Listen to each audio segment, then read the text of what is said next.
bakunzi ba Man Rwanda TV, bakunzi b'ijambo ry'Imana, nongeye kubasuhuza. Yesu ashimwe cyane. Ndabifuriza umwaka mushya wa 2024. Iyi ni itariki ya mbere. Yesu ashimwe cyane. Ni itariki ya mbere y'ukwezi kwa mbere umwaka wa 2024. Uyu ni umwaka w'ibyishimo, ni umwaka w'umunezero, ni umwaka wo kwiringirwa. Yesu ashimwe cyane. Ukumva ko Imana izakugirira neza. Haleluya. Ntago ari umwaka w'amaganya, ntago ari umwaka w'impuha z'intambara, oya, ni umwaka wo gukora ugatera imbere. Yesu ashimwe cyane. Haleluya.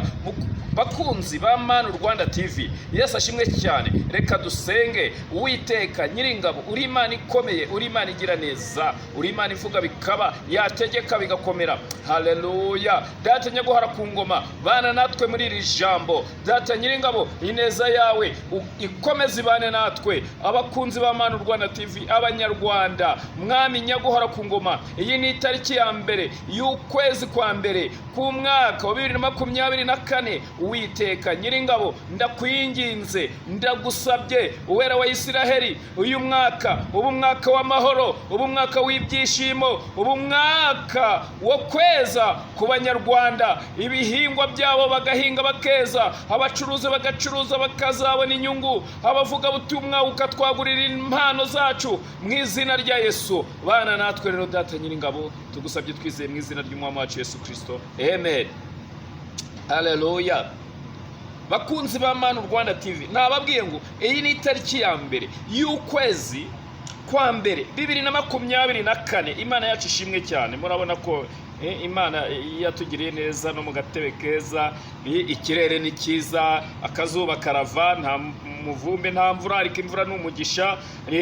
Niyo mpamvu nanjye Evangeliste Simbizi Saidi ngiye kubagezaho ijambo ry'Imana. Yesu ashimwe cyane. Amen. Turasoma Abalewi 26 ibice umurongo wa 13 ibice 26. Yesu ashimwe cyane. Ijambo ry'Uwiteka avuga ngo nduwiteka Imana yanyu yabakuye mu gihugu cya Egiputa, nduwiteka Imana y'abanyarwanda. Yesu ashimwe cyane. Ndi Imana yanyu mwebwe bande abanyarwanda, saba Isiraheli, abatuye isi. Iyo waba uri Murundi, umukongomani, aho uri hose vuga ngo Imana yanjye yankuye mu gihugu cya Egiputa. Ahari hari ibyo wari urimo. Yesu ashimwe cyane.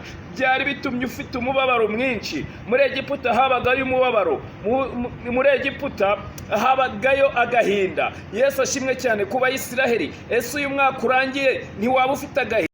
Yesu ashimwe cyane. Uyu mwaka warangiye, ariko ndagira ngo nkubwire twinjiye mu mwaka mushya, umwaka w'ibyishimo. Yesu ashimwe cyane. Yego ngo turasoma Mundu Uwiteka Imana yanyu yabakure mu gihugu cya Egiputa kugira ngo mutaba baretwa babo. Yesu ashimwe cyane. Ntabwo bwa buretwa wabonaga 2023 ntibikiriho. Yesu ashimwe cyane. Injira mu bisubizo byawe. Yesu ashimwe cyane. Iyi tariki ya mbere ni kubera itariki y'ibisubizo, ni kubera itariki y'umunezero. Nutangira kujya kudepoza iyi tariki ya mbere, utekereze kujya kudepoza. Niba nta kazi bagufate, ni itariki y'ibyishimo. Yesu ashimwe cyane. Niba waracuruje bikanga, nagira ngo nkubwire business ugiye gutangira. Yesu ashimwe cyane. Iyi ni umwaka w'ibyishimo, ni umwaka w'umunezero. Yesu ashimwe cyane. Ngo nabatuye umutwaro wabahetameshaga ibitugu mbagendesha mwemye. Yesu ashimwe cyane. Ndakwifuriza kugenda wemye.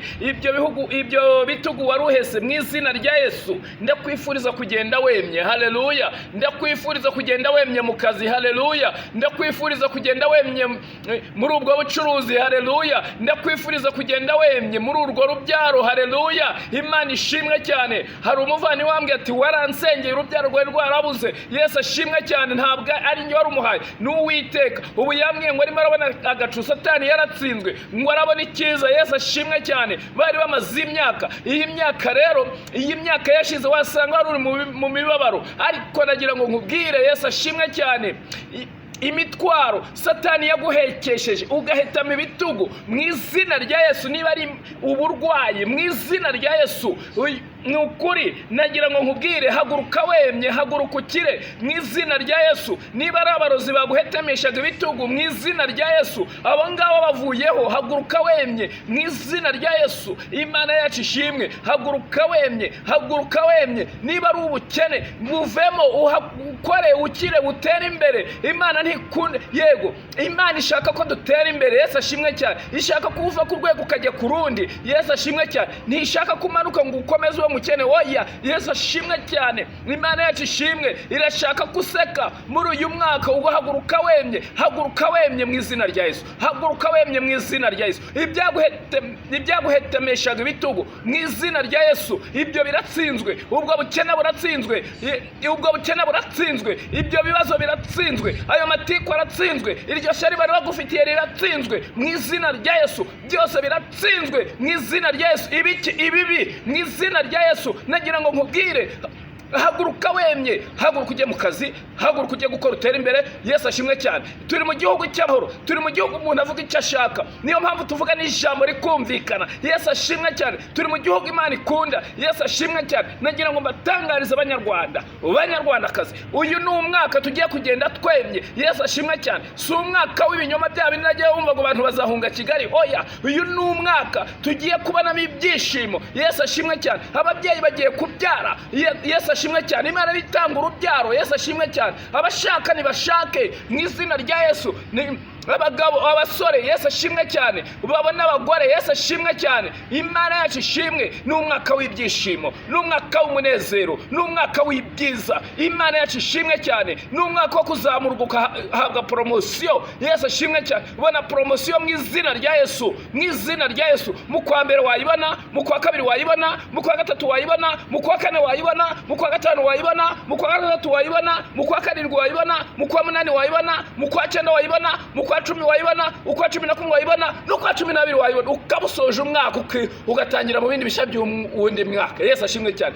Kandi ndifuza uburame. Yesu ashimwe cyane. Reka Imana yacu duhe uburame. Yesu ashimwe cyane. Imana yacu, Imana rero yacu imanuye amahoro mu gihugu cy'u Rwanda. Ayo mahoro sayo gupfusha ubusa, ayo mahoro sayo amatiku, ayo mahoro sayo kubeshya, ayo mahoro sayo ubujura, ayo mahoro sayo kwishora mu biyobyabwenge, oya, ayo mahoro sayo kujya mu busambanyi. Ayo mahoro duhawe, ayo mahoro duhawe ni ugukomeza tugasenga nk'uko ijambo ry'Imana ribivuga mu byakozwe n'intumwa. Haleluya. Imana yacu ishimwe. 6:4 ngo tuzakomeza gusenga no kugabura ijambo ry'Imana. Imana yacu ishimwe cyane. Haguruka ugende wemye mu izina rya Yesu, haguruka ugende wemye mu izina rya Yesu, haguruka ugende wemye mu izina rya Yesu. Va muri ubwo bukode mu izina rya Yesu. Haleluya. Va muri ubwo bukode winjire muri gakondo yawe. Ntabwo tuzapfira mu bukode mu izina rya Yesu. Nanjye ubu ngubu ndi kugenda, ndi kwambuka. Yesu ashimwe cyane. Nageze mu bisubizo byanjye. Tangira ushima Imana ko hari ibyo Imana igiye kugukorera. Yego ngo siko bizamuha gutegereza, ntawe uzakorwa n'isoni keretse abava mu masezerano. Nta mpamvu. Zaburi 25:3 hari amasezerano yawe yari yarahishwe, wari warahetamye umugongo, ariko haguruka winjire, ugende wemye, winjire mu masezerano yawe mu izina rya Yesu. Amen. Amen.